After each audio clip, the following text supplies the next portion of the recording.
Anantapuram general hospital నందు అదే రకంగా సూపర్ స్పెషాలిటీలో పనిచేస్తున్నటువంటి సూపర్వైజర్లు శానిటేషన్ కార్మికులని మొన్న కొత్తగా వచ్చినటువంటి పద్మావతి శానిటేషన్ కాంట్రాక్టు వాళ్ళు తొలగించడానికి ఈరోజు ప్రయత్నం చేస్తున్నారు.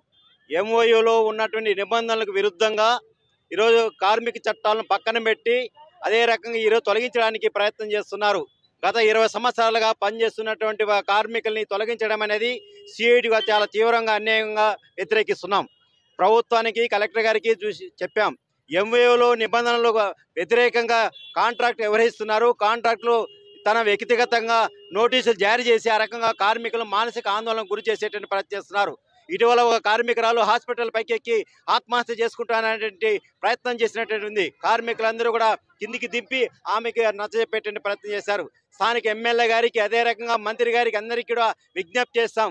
కానీ ఈరోజు పద్మావతి శానిటేషన్ రాయలసీమ అంతా మొత్తం రాయలసీమలో ఉన్నటువంటి ఉమ్మడి జిల్లాల నుంచి ఈరోజు శానిటేషన్ వర్క్ శాంక్షన్ తీసుకున్నారు.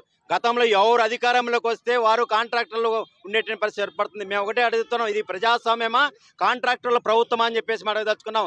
కాంట్రాక్టుల ప్రయోజనాల కోసం మీరు పనిచేస్తున్నారు. అధికారంలోకి రాకమునపు కార్మికుల ప్రయోజనాల కోసం పనిచేస్తాము, కార్మిక చట్టాలకు అనుగుణంగా కనీస వేతనాలు పెంచుతాం, పిఎఫ్ ఈఎస్ఐ అమలు చేస్తామని చెప్పేసి అన్నారు. గత కాంట్రాక్టర్ ఆ రకంగా అమలు చేయట్లేదు. ప్రస్తుతం కొత్తగా వచ్చిన కాంట్రాక్టర్ కూడా అమలు చేసేటువంటి పరిస్థితి లేదు. ప్రతి డిపార్ట్మెంట్లో కూడా ఇదే రకమైన పరిస్థితి కొనసాగుతుంది. అందుకని మేము ఒకటే చెప్పదలుచుకున్నాం, కాంట్రాక్టర్ తమ నియంత్రణతో వైఖరిని విడనాడాలి. కలెక్టర్ గారు జోక్యం చేసుకోవాలి. జోక్యం చేసుకోకపోతే ఇప్పటికే సమ్మె నోటీస్ ఇచ్చాం. సమ్మెను కూడా జయప్రదం చేయడానికి కూడా మేము వెనకాడబోమని చెప్పేసి సందర్భం చెప్తున్నాం. ఇప్పటికైనా ప్రభుత్వం పునరాలోచన చేయాలి. కాంట్రాక్ట్ సిస్టమ్ ఈరోజు కార్మిక చట్టం ఉంది. కార్మిక చట్టం ప్రకారం 58 సంవత్సరాల వరకు ఉండొచ్చు. కానీ 58 సంవత్సరాల పైబడి 50 సంవత్సరాలు పైబడిన వాళ్ళు తొలగిస్తామని చెప్పేసి నోటీసులు జారీ చేస్తారు. 32 మంది కార్మికుల్ని జారీ చేయడం అనేది చాలా చట్ట వ్యతిరేకమైంది. చట్ట వ్యతిరేకంగా పనిచేస్తున్నటువంటి కాంట్రాక్టర్ని బ్లాక్ లిస్ట్లో పెట్టాలి. కాంట్రాక్టర్ని తొలగించి ప్రభుత్వమే కాంట్రాక్ట్ సిస్టాన్ని కొనసాగించి ప్రభుత్వం వేతనాలు చెల్లించాలని చెప్పేసి సిఐటిగా ప్రభుత్వాన్ని డిమాండ్ చేస్తున్నాం. గత 15 సంవత్సరాల నుంచి గవర్నమెంట్ జీజీఎస్ హాస్పిటల్లో పనిచేస్తున్నాము. అలాగనే government hospital, super speciality, medical కాలేజీలు, ఈ 3 హాస్పిటల్లోనూ మేము గత 15 సంవత్సరాల నుంచి పనిచేసే వాళ్ళం చాలా మంది కార్మికులు ఉన్నాము. అయినా కూడా ఇప్పుడు పద్మావతి ఏజెన్సీ వారు వచ్చి 50 సంవత్సరాలు ఉన్న వారిని తొలగిస్తాము, డిగ్రీ లేని సూపర్వైజర్ని తొలగిస్తాము అంటున్నారన్న. కానీ మా బాధలు వినండి.